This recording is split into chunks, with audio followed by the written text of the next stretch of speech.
second. And then make sure when I start that you have juice. I didn't even get dressed up. All right, we're good. So we can start at like 6:06 for a work session. If we could call roll. Sure. Derek Metzen. Here. Cindy Toll. Here. Bob Seward. Here. Chair McLaughlin. Here. Okay. The discussion items. The first thing is 14-0007. Carnegie Library expansion update. Yeah, I wanted to invite our librarian, Maureen Cole, to give us a brief update. She'll tell a little bit about the process that got us to where we are today and kind of what you're going to expect as a Historic Review Board in the next year-ish. You can help explain that. As you know, the Carnegie Library is a local landmark and is subject to historic review. It was listed as a local designated structure in the late 90s as part of our rehab project. We also are recently listing it on the National Register, and that should come in this spring regardless of its National Register status. It will have to meet 1740 historic overlay, and we will be looking at the Secretary of Interior standards for additions. And that has kind of been the soul of how they've gone through the process as well. And they'll also go through a concurrent site plan design review, like all of our commercial and institutional projects. You'll be looking at just the aesthetics subject to 1740 and the massing and the architecture. And then site plan design review on a staff level will be the implementing development review, and that won't change. So I'll pass it over to you. Well, thank you so much for having me here. She knows so much more about what I'm in store for than I do. Otherwise, I'd probably leave if I could imagine it. But anyway, so please call me Mo or Maureen. Just I go by either. And I did bring you copies of the just published, hot off the press. Great, thank you. Frequently asked questions, and well, at least as we imagined them to be. So these, as you may know, when you have something that's going to be on the ballot and we are going to have a bond issue, you have to vet these through the Secretary of State's office, the Elections Division. So we did that because, they don't want you to have any language on it that would sway people one way or the other. As public entities, we have to be very neutral. So just to give you kind of a status update and what we're doing, I don't know how closely you've been following this topic, but we've long wanted to expand the library. Many, many, many years, many generations of people before me, believe me. This goes back to probably pre-1960s. And there have been many search committees and many library board members who can tell you long, involved processes that they went through. But this was kind of reinvigorated with the creation of the library district, because that actually gave us a permanent funding mechanism that would at least take care of operations so that we could start looking at capital. And in the creation of the IGA with the county also agreed to pay each city $1 million towards capital improvement. So that was quite a large incentive to start working towards capital improvements. So we got back on our search, which was temporarily stopped and started with the having to move out of Danielson's and then looking at Eastham and then deciding not to move into Eastham and getting all set up in the Carnegie and all that stuff. So that took some energy away, but we always thought that we would like to be on the hilltop because we were up there for years, and that's where a lot of the development was happening, and it was a convenient place. And we looked up there. We looked extensively up there, and there was just we tried to buy county land. You may have seen that in the newspaper, and that didn't work out. So we tried a lot of things, and nothing worked out up there. There just is not the right thing available up there, and timing is kind of crucial when it comes to property. So being at the Carnegie was something that people had always said, well, what about here, what about here, what about here? And we finally turned our attention towards that in the last year and found that it met many of the requirements that we needed. It had space to expand. It's got good transportation access. It's very near a bus line. All those things that we were looking for in other places. I mean, it's not perfect, and it's tricky. It's a tricky site. But anyway, we delved into that, and finally on June 19th of this last year, the same night that the resolution for the 100th birthday of the building was read, the City Commission approved the site be designated at Carnegie Park. So since then, we went back through and did some more studies, like a geotech study and some things like that, to kind of test our assumptions on what it would cost to build there. And that came in very close to where we thought we were. It's about a $10 million project. And we hope to expand and add about 15,000 square feet. What that looks like is going to be interesting, because we had some conceptual drawings done so that we could show people what a project could look like if it was located there. And I didn't bring those because I thought you probably would have seen them in the newspaper. But it was also raining outside, and I wasn't really prepared to deal with rain at this point in time because I didn't expect it. It's crazy. I know, it's like Oregon again. So I'm sorry about that. I can email you those pictures just so that you've got them at your access, and to Christina, and she can get them to you. But a lot of people fell kind of in love and kind of got imprinted one or the other, but in particular with the City Commission, the two-story option was favored because it took up less of the park.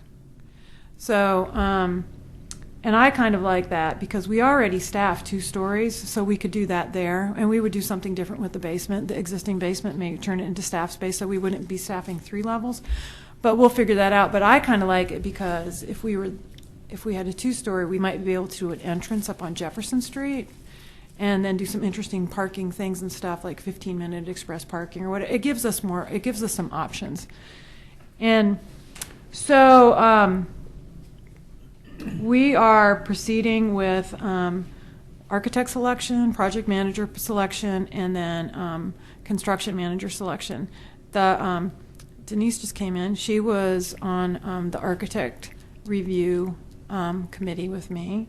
And we are in the process of negotiating with our top selection at this point in time. So hopefully that will be approved at either the next commission meeting or the commission meeting after that. And then our project manager proposals are due next Wednesday. And so we'll be working on that process. And in the meantime, so as I mentioned, this is a $10 million project, more or less. And we have managed to save over $3 million, and we have the $1 million coming from the county. So we have over $4 million towards the project, but we do need to borrow money. We plan on paying for that loan out of our annual income that we get through the district and the city. So we can cover the amount of that annual debt service with existing funds, so it is not a new tax. However, when the city wants to take on debt, it has to be approved by voters. So we do have to put this on the ballot. So we're shooting for the May ballot. We're working on all of our ballot language and that stuff right now. And hopefully next week that will get approved by the commission to go forward to the May ballot. So can I ask you a question? You bet. How many square feet? The addition is 15,000, and then there will need to be some renovation to the existing building, which is $10.5 million or so for roughly 15,000 square feet. For a 20,000 square foot project. Yeah. Okay, so that's like $640 a square foot. Yikes.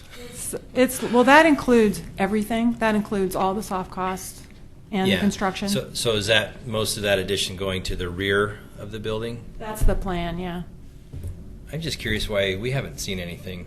Because because we will see something when drawings. So what they've done is they've done the RFP to hire the architectural firm that will create the drawings. Right, but even to get to the point of even talking about it. I mean, I don't know anything about it. Yeah, I think what mean, the it's a little bit of a direction shock that to me. the direction that I think we always gave to the city commission was that this is a local landmark, Yeah. and whatever you do, whatever plans, they have to meet the Secretary of Interior standards. So that's been the big direction of no matter what is designed, that has to. I just think for $10 million, you can find a cheap piece of land and build a new building and leave that monument the way it is.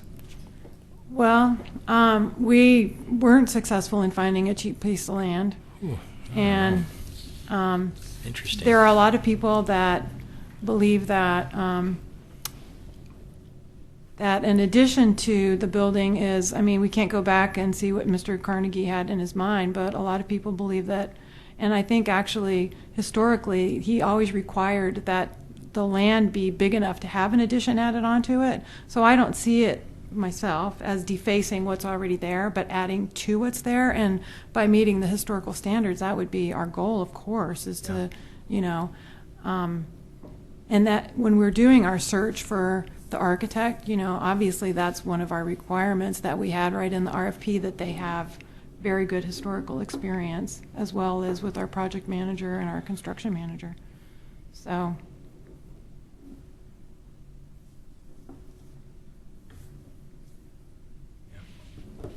I don't know. I grew up with the Carnegie Library in my town that my father was raised at, that he's got pictures of him when he was a child in front of that.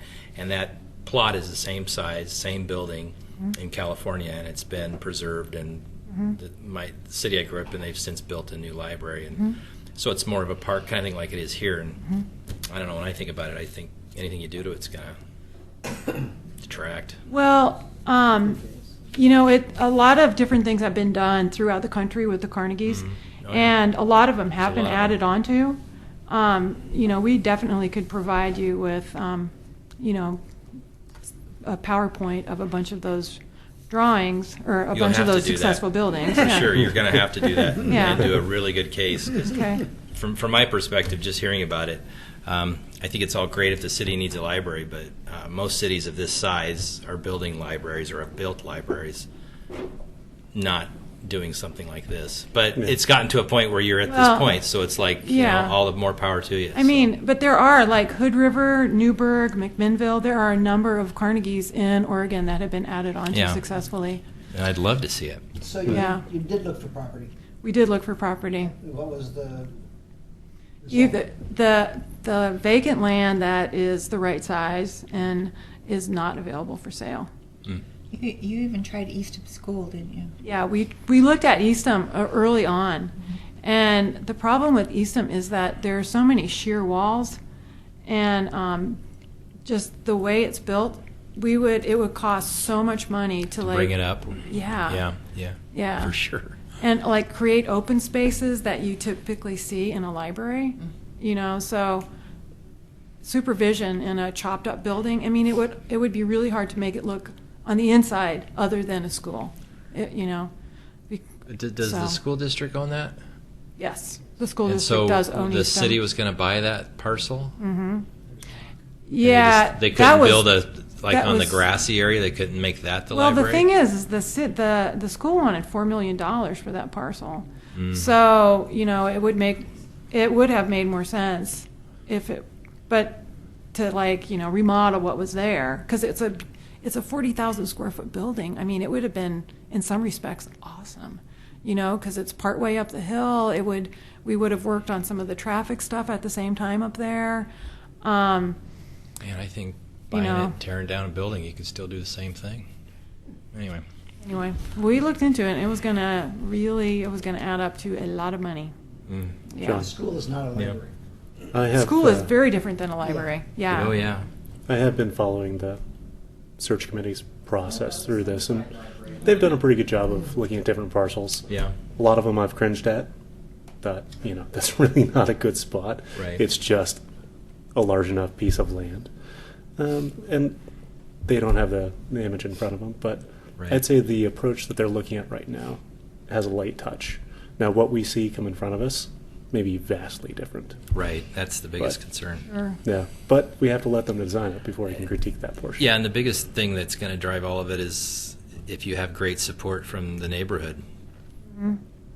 And if you do, then Working I'll, on it, right? only because I only speak of because across the street from that was a real brouhaha with that church a few years ago. Oh, I was here, believe me. I watched and that. I yeah. can just see this happening with this. Yeah. Well, I expect there to be some opposition from some of the neighbors, absolutely. Not everybody is going to love this idea for multiple different reasons, and I understand those, you know. Yeah. So all we can do is address them as well as possible, try to make really good selections on the architect and the kind of professionals that we have helping us on this journey, and a lot of people could be swayed by the information that's provided and the process that's provided to them. So we want to be very sensitive about the process and inclusive in the process. When would they want to start? Like, what's your target to get going on this thing? Like, realistically. Well, we're still negotiating the architect contract, so we don't even have that done yet. But we were talking about the public process and when that would start, and the sooner the better, Yeah. would be Yeah, great. definitely. Because once people start hearing about things happening, they want to be involved. And so the sooner the better, but we kind of need to get the contract in place. And You're talking 2 years from now before you start? no, not before we start. No, I mean when you start digging. 2 years? Well, we're hoping that it's less than a year. But Gotcha. but the time frame has been extremely aggressive and probably overly optimistic. So, all we can do is get started and get started. Get rocking. Yeah. I hear that. So, One thing that we can do is, the Historic Review Board has design advice, which is a non-binding time at the beginning of any hearing. And one thing we could do is, when it makes sense in the process, for the architecture team and you to come in and do some preliminary design advice. And what we just do is, when it gets to the land use hearing, we just add all of that video into the record. Okay. But it's just know that the board can each individual can give comments, but it's non-binding advice. But we can do that. right. But then at least everybody knows that we've tried to get that feedback and stuff. Yeah, I'm all about short meetings, but it would be worth it to Yeah. have that come before just for input from the board, because it's been productive for residential stuff in the past. Okay. Yeah. Well, and it sounds now's like a- it would pay off. Right now is a good time to champion build with the neighborhood association and key folks in the community that will support the project or that won't. Yeah. And hear what they have to say. Yeah. Yeah. So, Well, we're hearing some of those, and we're trying to address it, yeah. and as much as we can. Yeah. Yeah. Excellent. Great. Well, I'm excited about the siting. I hear your comments about the concern for the existing building. I guess my thought is, as far as in that district, it's a good place in the district. And within the city as a whole, Yeah. the adjacency to downtown, the adjacency to the other public buildings, it's kind of right in the middle of things. So not on the hilltop, Yeah.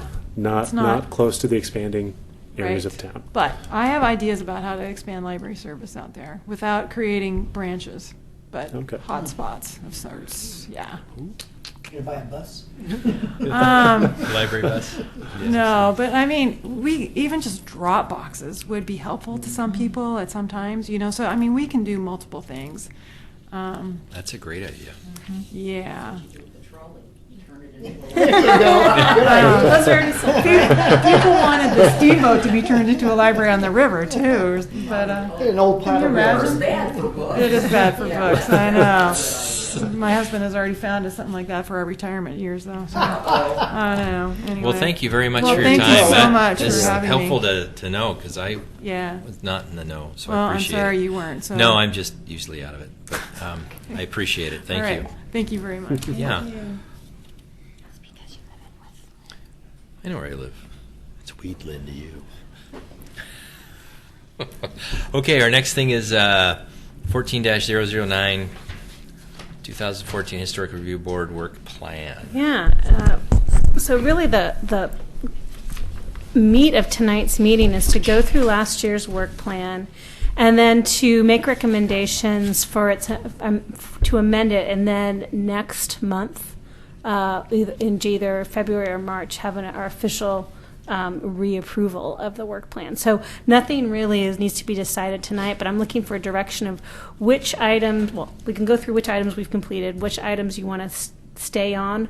Are there items that no longer fit the priority, and are there new items you want to add? And Denise McGriff did email me too, and she recommended requesting additional education with our attorneys at Garby Schubert Bear on additional ways to make findings, especially as we make some of our findings additional conditions in the staff in the hearing. You mean like another training thing like we did Another last training, year? but with, specifically relating to creating the right findings for our at meeting additional conditions.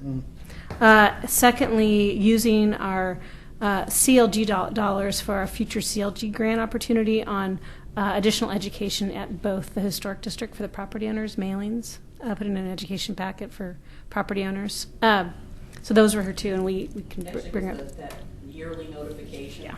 You know, you're in these districts. Mhm. Be aware. We've been trying to do that, and I'm even trying to get the neighborhood association. The city does that to put out. We're not doing a newsletter anymore because of the city budget, but I would be willing to go to bat to do a specific newsletter that would go out to all the McLaughlin Conservation District folks, because that's really important that they remember that they're in this district and that there are requirements. Mm-hmm. He's telling me, you're not talking into the microphone. I didn't record it. So are you getting in cooperation through the associations? Well, the only two neighborhood associations that have districts are, you know, Kenema and McLaughlin.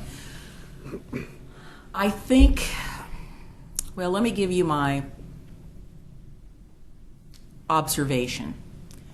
I think in the McLaughlin district, the people that have the designated homes, for the most part, remember.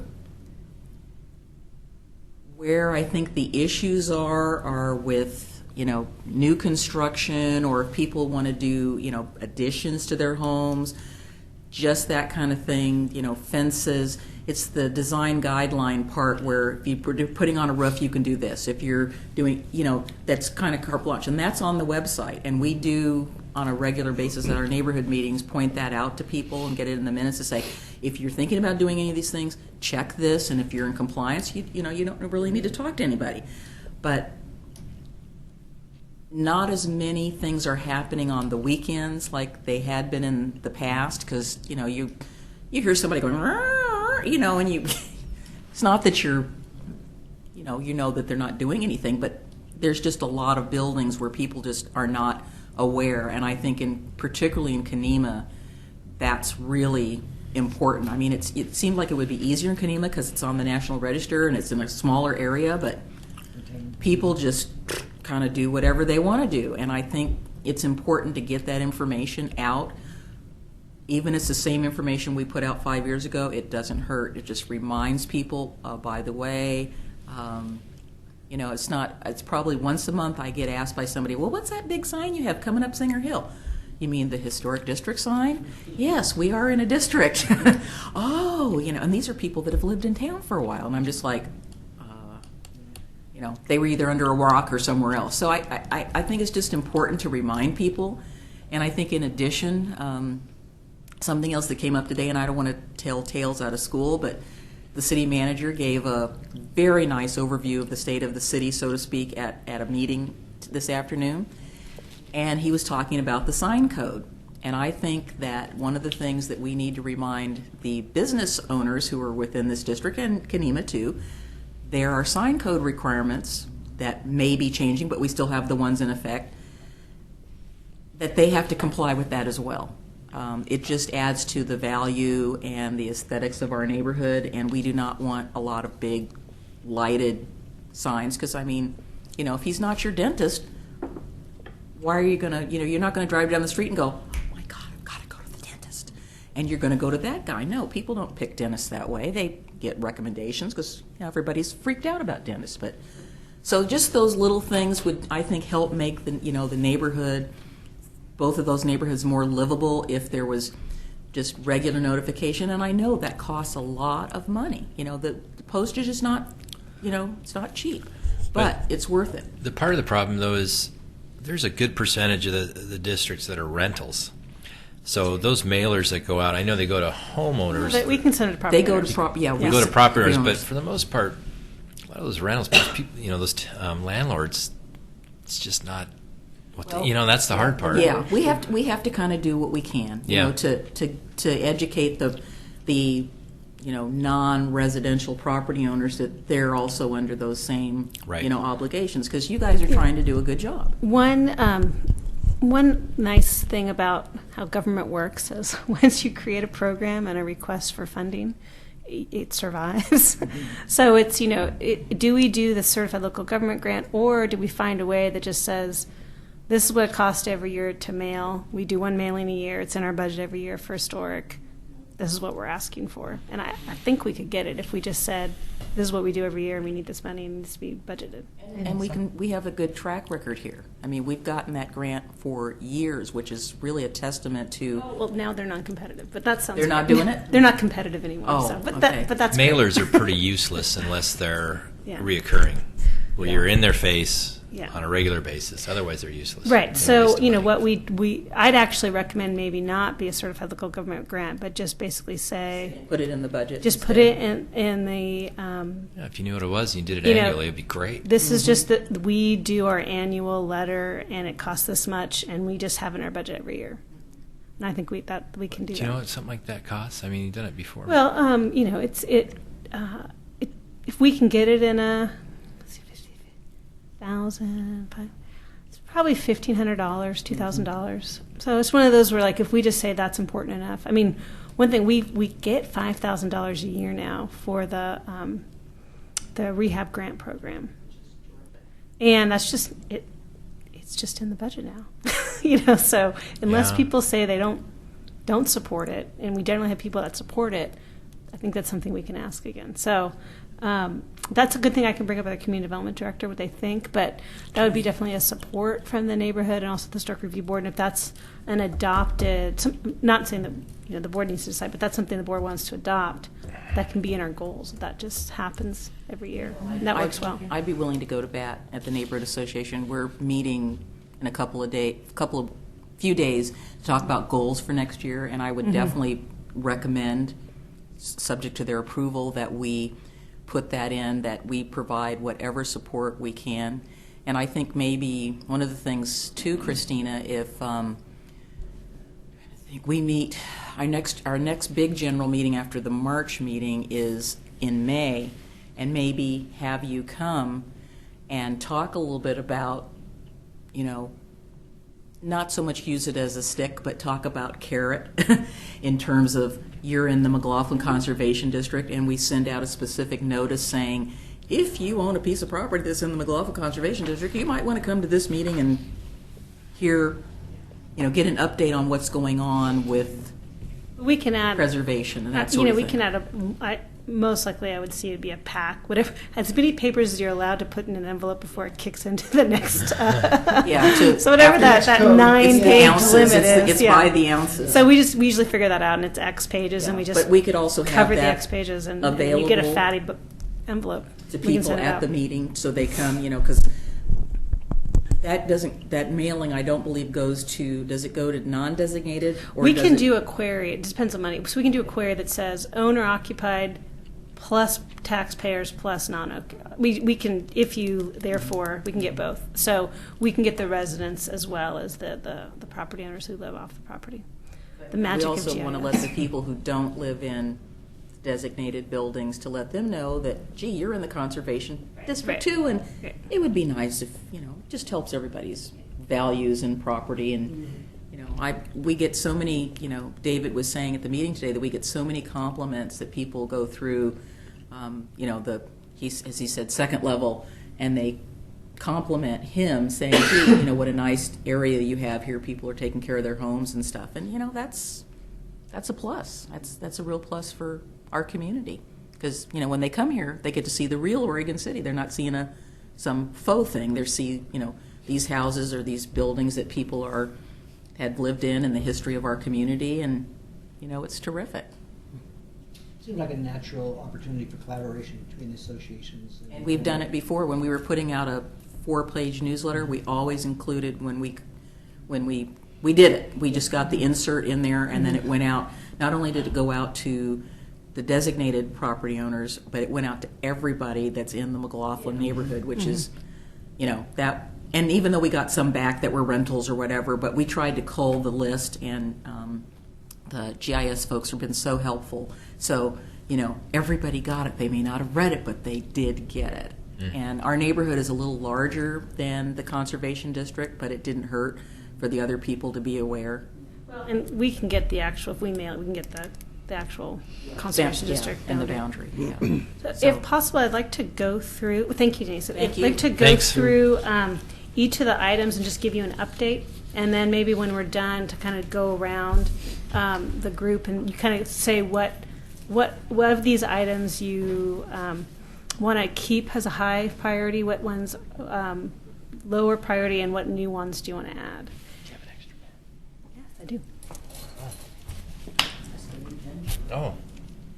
Bueno. So for the first one, of course, is Preservation Month with our May Award, Preservation Proclamation, continuing the photo contest. You know, we have that every year. I'm happy to do it again. You know, we can always work on improving the photo contest, but it has been a nice value-added event, and it's nice to partner with the... Keep it all the same. I'm happy to keep it all the same. Yep. We do have the ability to apply for a certified local government grant this year. The last one we did is finishing off, and that's the multiple property submission for the 3 city-owned properties, McLaughlin, Promenade, Elevator, Carnegie, as well as the Masonic Building. Those went in front of the State Historic Advisor Council on Historic Preservation, State Advisor Council on Historic Preservation in October, and they provided recommended revisions to our consultant, and she updated them as for them to the Park Service, and we're just in the queue. So sometime in the next couple months, we'll get the listing for all 4 of those buildings. Can I which ask is you an pretty unrelated exciting. question? Sure. I know they set up the lights for the elevator, Yes. but how often does that happen or will happen? So that's really exciting. I really see this as the year of the elevator, and the Illuminate Oregon City is the project that's in it's like the picture perfect project. It's the coordination of the Clackamas County Arts Alliance, Main Street Oregon City, and the City of Oregon City. We all put in time and money. The city repainted it with our new colors, and if you've come down and seen the new signage, it looks great. Yeah, on it's the ground cool, floor. but- I'm very happy. The artist Tiffany, who Carbonneau, who's from Kentucky, is put together about a 90-minute video, which does the video mapping. It's on the spine of the elevator, and every night at dusk through, and I don't know the final date, it might be at 11 o'clock at night, it's on every night for the next year. So kind of around 5:36 it kind of starts? Yeah, it depends on, what the season. And it just kicks on. So it'll kick on at dusk. So and it's on then- now. Yes, it is on now. Let's go. So you can go look at it. We already saw And what I really like, and if you don't know the video mapping, it's a way of taking projection and you just map it on the part of the building. So it's not against the rocks, it's just on the spine of the building. And she's taken about 9 or 10 vignettes of different things that represent Oregon City. So you have you have a vignette of the river and Main Street Farmers Market, and she did one of the falls and one of Mount Hood. But she's not just, she does a lot of double exposure, or she flips things. So like the one of the falls, the upper part, you have this zoom in of the water falling, and then she has a double exposure behind that's flipped, but it's the bottom fall. So of course it's arty, I gotta go check it out. Shows the elevator working. Yeah, she shows the elevator inner workings. It's a very workings kind of in the elevator. steampunky That's thing. cool. It's really neat. But the idea is it's art as placemaking. Oh, And so over this very all next year, Main Street Oregon City and the Arts Alliance are going to use this as tourism and also an Oregon City placemaking tool to get people down. We had like 400 people at the opening ceremonies. It was fantastic. We've actually applied for a Heritage Award for this, showing kind of Oregon City's part of putting it on the National Register and repainting it and bringing it back to more of its mid-century modern, plus the work that they're doing. So hopefully we'll be at an award ceremony in April for that. Wow. So I'm really excited about the elevator this year, and whatever we can do to capitalize on bringing the region to our city who've never seen the elevator, maybe get them to go to a restaurant downtown this summer, walk along the promenade. I mean, that's some of the goals, is rediscover Oregon City through kind of this art. And it's up, it doesn't happen everywhere, so people from the rest of the region will have a reason to come here. So Excellent. very excited about that. So that's pretty much a done project. So certified local government projects fit into different categories. In many years, we have one already kind of teed up because we know there's a need. This year, I don't have one teed up. I don't think we should pursue it if we don't have one teed up. But there's a lot of options, and it's a 50-50 grant, and we have money every year devoted in our budget to get it. So it could be as little as we don't ask for all of it, but you're right, we could ask for some of it to be education this year. Or there was a part of the grant that didn't get finalized because we ran out of time, which was to take the National Register nominations and turn them into really nice 4-page graphic design pamphlets. So people in the Carnegie could take a little pamphlet with them, or in the elevator about the promenade, and that people people could read a pretty version of the National Register nomination that's reduced and not the kind of government-looking, stack. So that could fall into it. You can't. You can do hard cost work, but it has to only be on National Register buildings. So there aren't that many options in Oregon City. And then we only have up to $10,000 over 2 years that we can put in this, and the state can put up. So we have up to a $20,000 project. We can do education. We can do pre-planning and preservation planning work. So there's a number of opportunities, but there isn't one necessarily keyed up. But I still feel like it's worth it to apply for something this year, and just kind of basically you get, if we have something on our goals that fits the CLG grant, why not apply for it? Right. The one that doesn't work is our grant program, because most of those properties for the preservation grant program are not on the National Register. So that's why we've had to use our own local money for that, because you can't use the CLG money. So, Can you use grant monies for new construction? Okay. we can use grant monies for planning, like the design guidelines. Any inventorying can be done. That all can be done with the CLG grant. And then hard cost work for National Register structures. I know, it just popped in my head that the biggest complaint these builders have when they come in is windows. It's not going to get paid for by CLG. Yeah. This is a crazy thought. Crazy's good. Could be as Okay. bad as what I just said. If we don't have, this is much more crazy. If we don't actually have a need, do we need to spend it at all? I know that means hitting under budget, but that's not a bad thing. No, I think It's it's not a more of bad if thing. we have something in here that we're already doing. Yeah, That was more of my thought. yeah. So Sometimes less is more.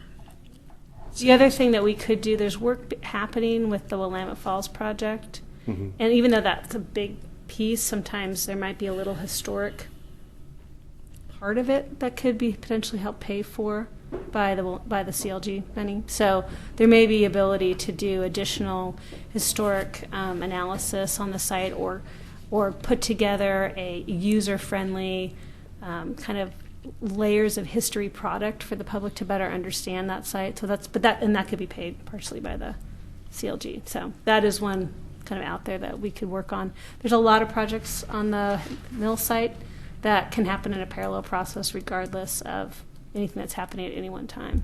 So that's one other thought, and I'm curious your opinions on that. Yeah, I feel like there's lots of things we could spend it on. I just don't want to go fishing for it, unless there's like something that we should spend it on this. Okay. When you apply for the grant, don't you have to give them something? Oh, we apply, and it's no longer competitive. So our year is this biennium. So we have up to $10,000 matching, and in our budget, I have up to $10,000 I can use for that. You don't have matching. to specify what you want to use it for. You do, but it can be somewhat vague and flexible. I have to, still have to put a paragraph and tell what of the 6 categories that's eligible for, and I have to put somewhat of a scope of what I'm expecting, and I have to put a price tag to it. But once that's approved, then I work with the staff at the Historic Preservation Office on finalizing it. You don't have to go in with this is exactly what I'm doing to the T. And we have a year to use it. 2 years to use 2 it. years to use it. You know, what would happen if something came up and we didn't have the money? I don't know. Then it would be too late. So what I'm hearing Yeah. from you is nothing's coming to you. I'll come back next month with kind of my initial thoughts of here's what we could do, and you can just let me know. Sure. But I want to get back from you of no, this is what we want to be working on. Yeah. We've done a lot of work the last decade on design guidelines and surveys. So That's true. we're pretty good on that. We can tweak some stuff. We can always use help. One thing we have used in the past is kind of a third-party preservation professional's opinion about potentially controversial products that can help staff and the board. And that's just being an at-call person. That can be helped paid for by this program as well. So we have done that in years past. So it's just as an on-call, and we could call them up, and it costs, if we feel that, like the library, or it's nice to have a third party if that's feel like we need, or another complicated project somewhere where it'd just be nice to get a third party opinion. But do we need the CLG to do that? No, but we may not be able to if we don't have that in our budget. We already have the $10,000. We do 4 CLG grants, but we could say we're going to keep it and we're going to use it for the on-call. That could be done too. So we have to get the grant to use the $10,000. For the most part, I'd have to, when we go through our budget this spring, I'd have to talk to our community development director to see what the line item contingencies are on it. Yeah, it seems like an important question. Because I know that the additional $10,000 comes from state, but if we don't have to spend that state money, because we don't actually need it, I feel like we shouldn't ask for it. All right. Let's see, where are we in the next? 6, I think. What? Something that you said, What did I say? well, you said something brilliant. Uh-oh. I think Strike you this got the down. wrong guy. What, would there be any opportunity to use any grant money for any sort of hands-on workshops or anything of that sort? Yeah, education CLG works for education workshops. And then what about, let me use Derek as the crazy idea, but I know that whatever sign code, gets adopted, I'm still hoping that we will have some specific guidelines for the Conservation District and the Historic District. Would there be any way to use monies to help those businesses, or be businesses primarily, I guess, that probably won't be in compliance, to help them do some design work, kind of like a storefront grant to help them get a sign that would be better in compliance? That to would help be them- one probably would not relate to certified local government, but may relate to something that just community development did through the Historic Review Board line item. Once again, I don't. It's not the Just- hard cost. So I would hate to do another planning document that draws pretty pictures of what we want for signs, but I see the heart, what Lloyd did on Main Street. They had a Yes. sign budget, and it was really successful. A lot Yes. of the new signs on Main Street were helped paid for by that project because they had basically hired a designer That's to kind of work what with, was exactly with the what I business was owners. thinking about. And the business owners had to pay a portion of the cost. But you kind of, what works well in government, you find someone who's good at what they do, and then you help subsidize them work with other people. So that's an option. I don't know if that wouldn't be qualified for certified local government, but that would be There have to be a qualified. lot of human interaction to get that ball rolling. Wouldn't there be? Well, you'd have to find, if it's our own money, you decide what that grant is for, a lot like what we did. The preservation window and siding and porch repair is completely created by us. You don't have to meet anybody's requirements. It's been approved by the city commission as they support that use through the budget process. But we didn't have to meet another granting agency's requirements. So it's been really helpful and flexible for us. But that's something a lot like a project like that would have to come out of community development through the Historic Review Board, and it would probably only be for either properties that are designated commercial properties or commercial properties on 7th Street. We couldn't do it on any area that we don't have purview in, so it couldn't be outside of a historic district like downtown, for example, unless it was an individually designated downtown structure. So for number 5, we are a Heritage All-Star community this year. But one thing about Heritage All-Star, which I want to make sure we stay on this, is the idea is we work to coordinate with all of our heritage partners in Oregon City to see what we can do to leverage all the work that we do so we can be bigger than the sum of our parts. So I would just like to keep that as an ongoing low-level requirement that every year we just check in with the State Historic Preservation Office, say what we're doing, just make sure we coordinate with our other members, and that's just more of a ongoing policy, which I'd like to keep. 6, of course, I'll keep informing you on the update on the Willamette Falls Legacy Project to the extent that I have, and I'll probably be doing another presentation in March before the hearings start. We can talk a little bit about some of the approaches to the historic buildings on site. And that in the March, knowing that the February one is going to be very long, I'll do it in the March meeting. What's going on February 6th? February 6th, fantastic. February 6th is. Have you all received an email from Mayor Neely yet?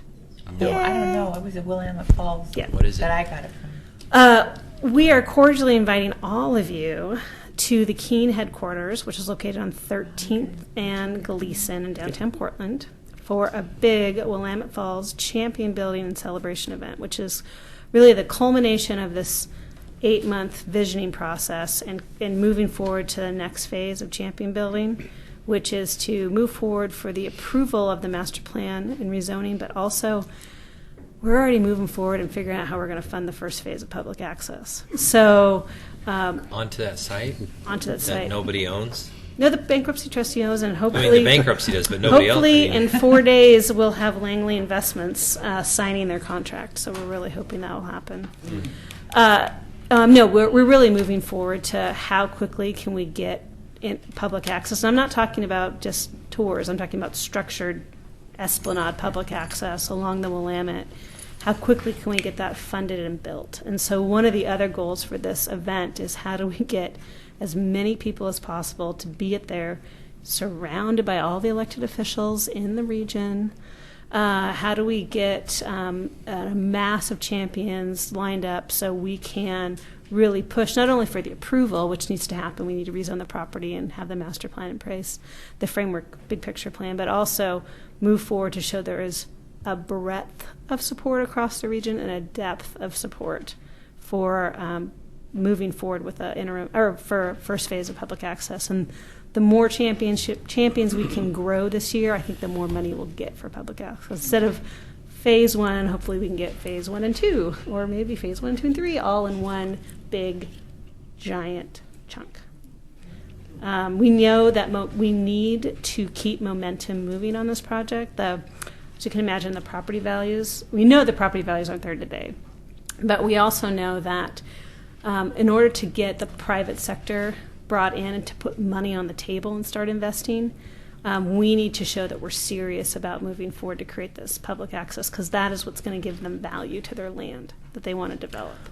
The more we can get people out there, touching the land, looking at the land, seeing the buildings, that is what's going to kind of change the market to make this happen. So that's some of the big push we're doing. And so this February 6th event is going to be really fun, but also I do hope that all of you can sign up to be a champion as well. You can do that online. There's a great champion form under Get Involved.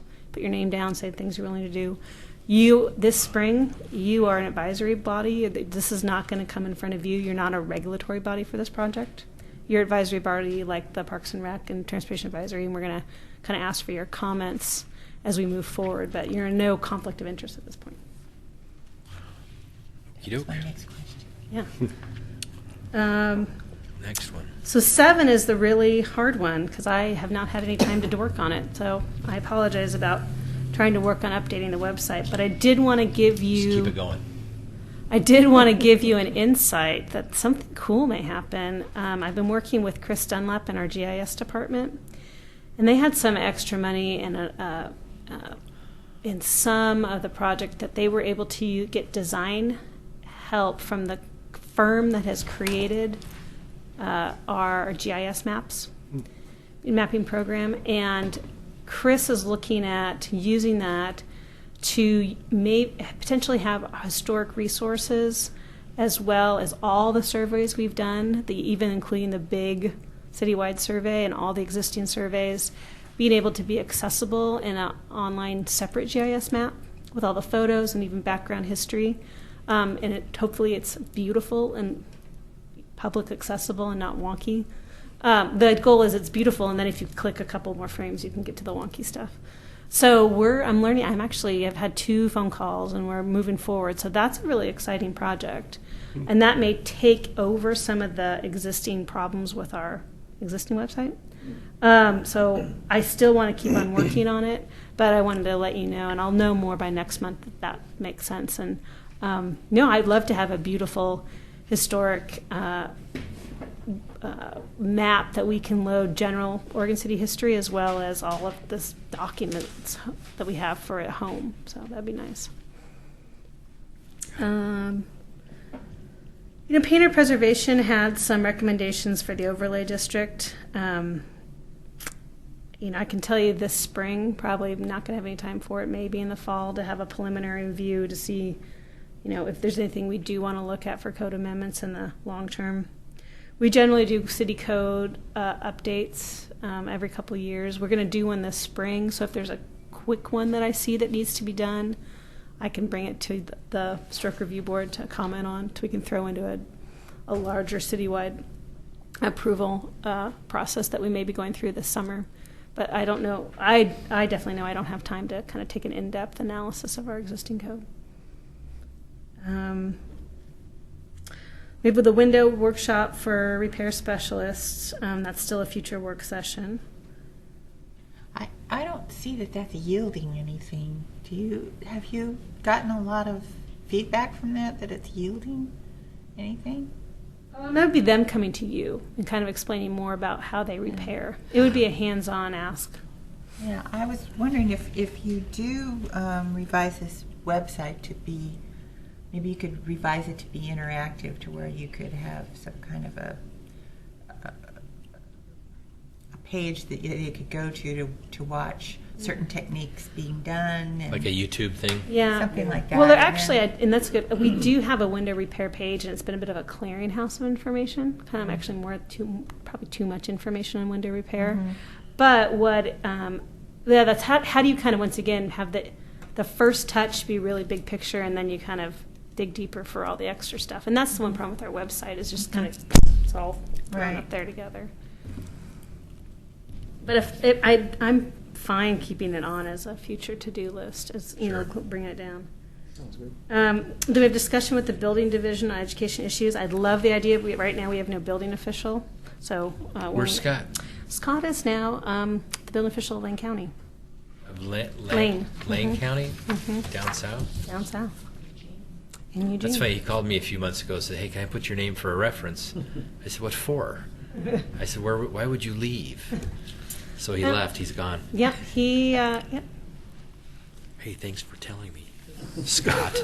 You're discovering all kinds of- I was thinking the other day, I should call Scott and go to lunch. I haven't talked to him for a while. Yeah, He's gone. he is now in Lane County. Okay. That's interesting. And then, so 11 Ermitinger House. I actually have a meeting coming up. I'll get for my update, my impromptu update. It's been on hold a little bit. They received a community development block grant from Clackamas County. Went out for some Meyer Memorial Trust money, did not get it. And so I think they're still moving forward on what they need to use the community development block grant money.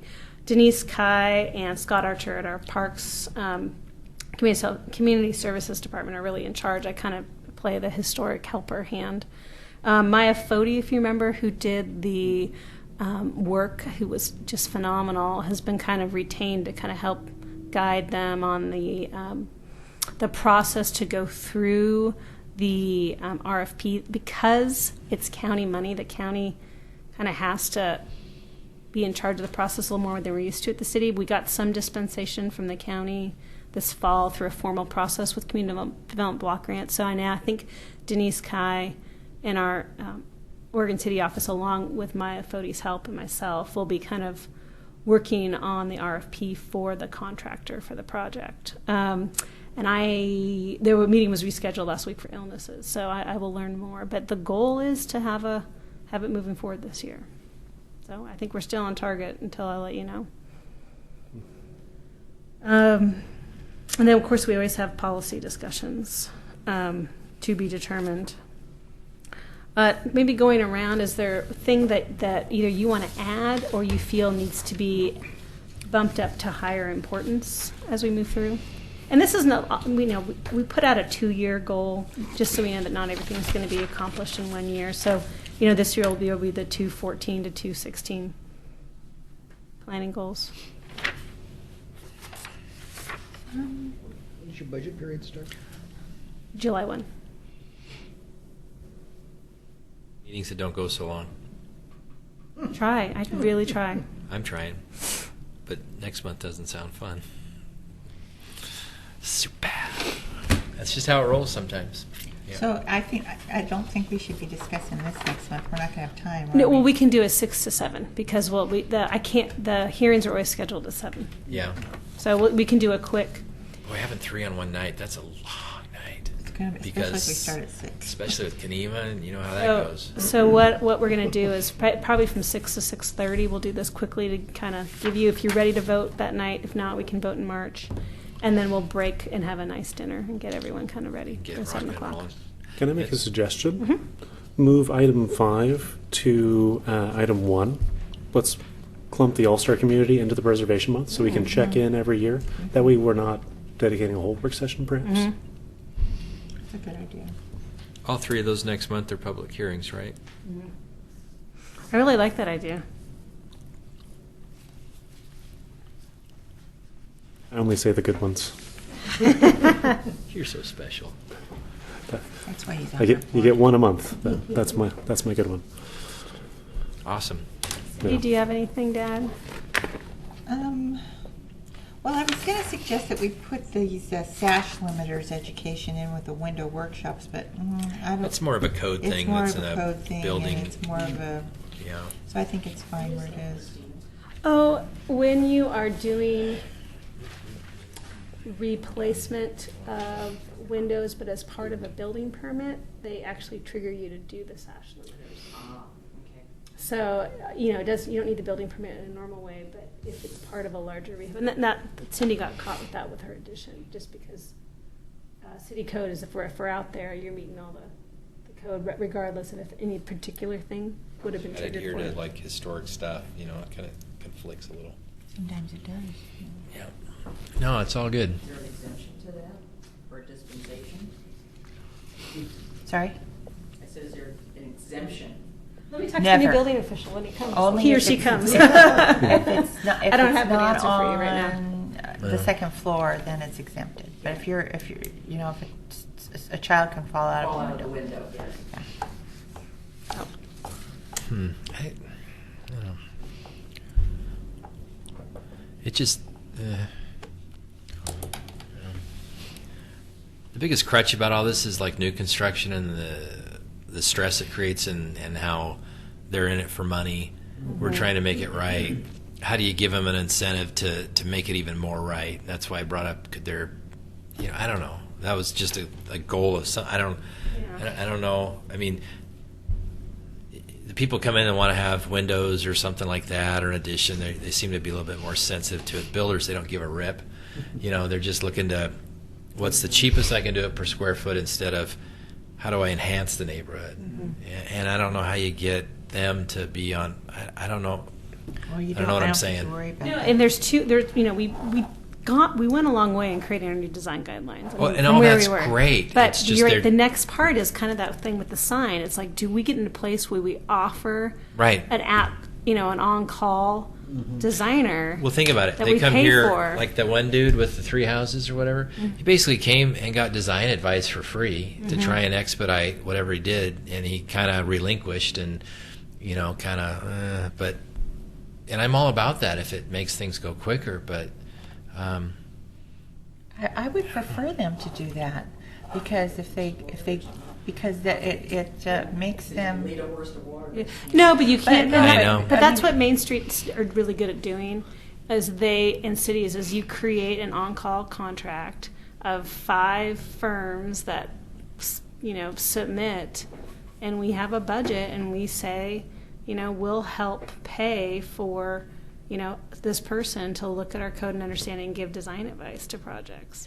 I mean, that's where you can do it. I don't think the design advice is the problem. No, I don't. It's that they don't They don't listen. have the money or care to spend the money no, to upgrade a better material. that's why I said That's what we're it's- talking about. Right? That's what it is, 100%. Yeah. But it's a difference when it's the board giving design advice, and I think we saying, I'm going to give you $1,000 worth of free, designer work that you can work one-on-one with. I don't know if that You don't think matters. so? And I also think Because the issue is the $1,000 or $8,000 that they're going to spend on the nicer windows. That's right. I That's also the think issue. it's different if you've got a resident that's hired a builder rather than a builder that's going to build houses that no residents live Spec in. houses, yeah. Because Specs. if you've got a resident who wants to fit in with the neighborhood and they want something to look like And that's it's, assuming they've also hired a good designer architect. or So- yes, Which they haven't. Because that sometimes doesn't happen either. exactly, exactly. I don't know. So design there's a weak advice in link. that case is a good thing, I think. There's just a weak link every time. How do you force builders to have an aesthetic? You work really You know, hard and keep working hard. That's my crutch is if I came before the board, I wanted to build a house, I knew how I'd do it, and I'd spend more money, and I would make less money. Yeah. But in my heart, I would feel better about it. It's like the houses I've renovated in town. I brought them up and made them better, even though someone's parking a trailer next door and it brings it down. I'm trying, when I've done it, I've gone the extra mile, I've spent more, and I've made less. But So Not yes, every you're probably builder the does unusual that. person, though. I am the unusual person, and I'm the one that's not. My friends are saying, "You're not making any money." Yeah, but it sure feels good to do it right. A rising tide raises all ships. But but I don't know. Well, I we don't just have my to decide soapbox. tonight, but I would think we all agree, and maybe I'll have a conversation with kind of other preservation groups. And that is an interesting thought process of we just want to keep our 10,000 over the next 2 years and use it for our own, Yeah. rather than try to find there may not be a project that meets CLG. Well, but you're going to come back at 2 the years. meeting with some ideas Yeah. that we may think about, so I'm not Yeah. ready to. commit In to 2 that. years. I have you a know. question. Sure. On the 10,000, do we lose it if we don't use it? Does it go back? All of it. Yes, the way Oregon City budget, if we But that's not a reason to spend it. No, it's not If a there's reason. nothing we're spending $10,000 or $20,000 on. No, that's government. If there's a need There's to nothing there to spend spend it, it but then anyway. the state isn't out any No, no, money. actually, if I'll give we you don't two use answers, it. and this is back to Derek. Okay. If we do not get a certified local government grant, they still have in their pot, and another city could get more money, which is great. If they have some project that they want to work that's slightly more expensive, and that has happened to us, where we received a little more money because they realized. But the second one is that's just budget. We have this budgeted. If we don't use it at the end of the year, we don't get to retain it for next fiscal No, year. it just goes back. It just goes back into And you it. just have to Well, write and it the down. That's hard- okay. The hard part of Which that is is fine. if it goes back, I worked for government for a long time, and if you send back $10,000, the next budget cycle, that $10,000 may not reappear. That's a good discussion to have, but that's not a reason to spend $10,000 All if you No, don't and I I'm have agree to. saying with is Derek. because you don't have an I idea agree- I tonight agree doesn't with mean that. we can't Right, have and it. you shouldn't have We're an not idea government tonight. folk. My Of goal, course, it Winner. makes sense to us. my goal tonight is to say what are your desires, passions, and then I'm going to come back with you, and based on what I hear different ways that can be met. But what I'm hearing from you is your biggest crux, other than what we already have on here, is how do we continually to help new construction, new infill be better designed? That was just me coming up with that. I don't know if everyone agrees with that, It's but all of it. but that's always in all the years I've been on boards. It's always the weak link. Always. It is, and I'm not sure that $10,000 could solve that issue. No, I don't think so It's either. not But I'm- focused towards solving that issue. That's for us. it's something to think about, mull over, and come up with a thought. Yeah. All right. More thoughts. So that's it. That's all I have. Anybody Thanks. have any communication or future agenda items? No, you're super. That's great. Thank you. All right. Everybody better be here next month.